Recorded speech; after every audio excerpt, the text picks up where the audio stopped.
While the U.S. worked to keep nuclear weapons out of Iran's hands, a dangerous situation may have been brewing in another regime.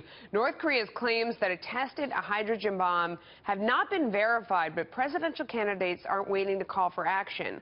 IS Senator and presidential candidate Rand Paul, how he thinks the U.S. should stop the regime from building nuclear capabilities. We had sanctions on North Korea. We negotiated. We got rid of the sanctions. In fact, some of the same people that negotiated the lifting of the sanctions on North Korea were negotiating the Iran sanctions, which gave some of us pause as to negotiating the Iran sanctions.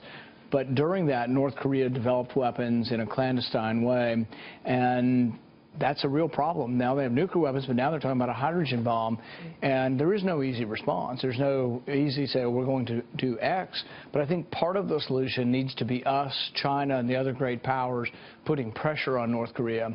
North Korea is an abysmal economy. It's a completely socialized communist economy. They don't produce anything. They can barely feed themselves.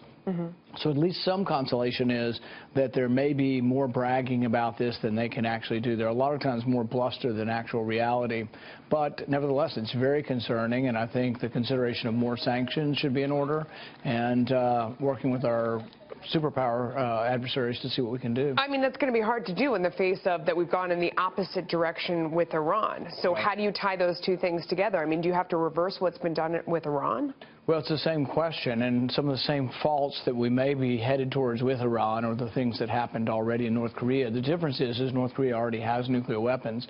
But if you want to see how inept North Korea is at running their economy, there's a satellite photo you can Google online, the Koreas at night. And South Korea is lit up with all kinds of light. You look at North Korea and it looks like one light bulb is on because they have to conserve electricity. They can't even turn their lights on at night. So it really is an inept system. They do face starvation conditions at times. Their leaders seem like they don't care, though. I mean, is the response to that to put more pressure on them economically, or is it the reverse, maybe? No, I think putting more pressure on them is a good way, or one way to try to get their behavior to change. But I think it has to be concerted. The Iranian sanctions worked to exert pressure on Iran when they were international. Our sanctions alone weren't that effective with Iran. When they became international, they were. It's the same way with this. So really, China is a key component to this.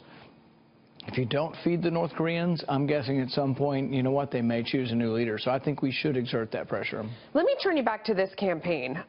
This is an election cycle, we all keep saying it, like nothing we have ever seen before. It's different for everyone. What are you doing differently, and what would you do different in the future to react to how much things have changed? Right.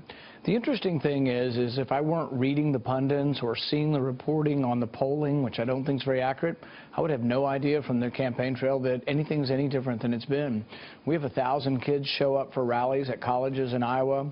We had a crowd just as big as Bill Clinton in New Hampshire the night as a former president. But our crowd was 3 times bigger than Christie last night. So we feel like we're doing pretty well. Yeah, because we only have so much time. But you have somebody like Donald Trump who has huge crowds, and then they say no ground game. That's certainly different than what you've seen before. Do you think that's not meaningful? I don't think we'll know until the votes come out, so I don't think we should prejudge the election. Those who live in New Hampshire, those who live in Iowa, those who are in the early primary states who vote, I think we have to wait and see how they vote. If it turns out that his large crowds that he's getting and his polling numbers are accurate and he's winning these states, then, of course, you know, he deserves even more coverage. But I think right now we've prejudged the race based on polling that's often very faulty. I mean, we had polling in Kentucky recently for the governor's race. All of them said the Democrat was going to win by 5, but the Republican won by 8. They were off 13 points in a 2-person race. So I think the polls are wildly inaccurate right now and underrepresenting the strength of candidates like myself who have a lot of youth vote. We have a lot of young people that are active in our campaign. Where do you think you are? I mean, Real Clear Politics has you in 7th with less than 3%. Where do you think you are? The last 2 national polls had us in 6th and in 5th. And in fact, the last CBS poll from last week had us only 1 point behind Carson. Carson's numbers going down, our numbers going up. So we think we're on a rise. We think our numbers are surging. And we think that according to the crowds and our ground game, we're going to surprise a lot of people.